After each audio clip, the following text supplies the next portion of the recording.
And ranchers in South Dakota are burying thousands of cattle this morning. The cows were killed in a freak autumn blizzard. It dumped up to 4 feet of snow in parts of the state last weekend. And the political impasse in Washington means that ranchers can't turn to the federal government for help. Manual Bojorquez is in Ange, South Dakota. Manuel, good morning.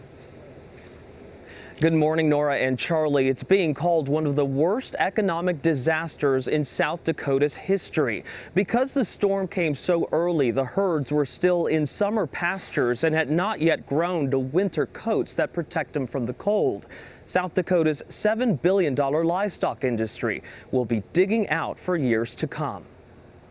The numbers are astounding. Tens of thousands of dead cattle are being collected from South Dakota's western prairie.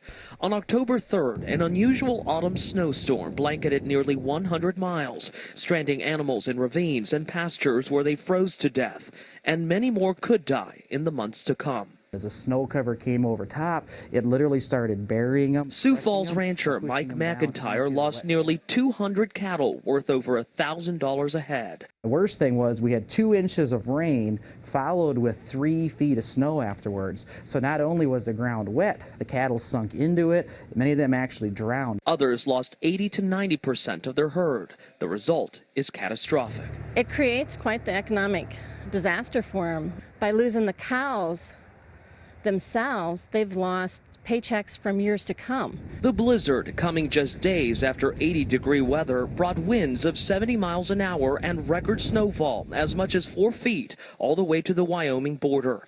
Drifts were so deep, cattle were able to step over fence lines, walking as much as 12 miles before they froze to death. You started out being kind of in shock, and then you went numb, and I don't know what stage we're at now.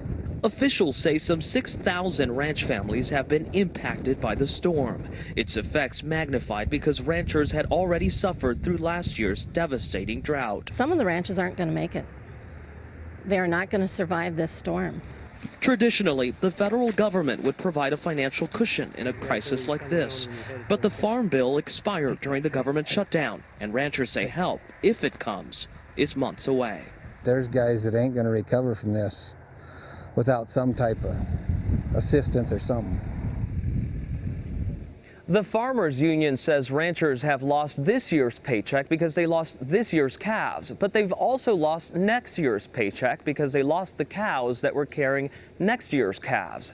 And that ripple effect will continue for years. Charlie and Nora? All right, Manuel, thank you.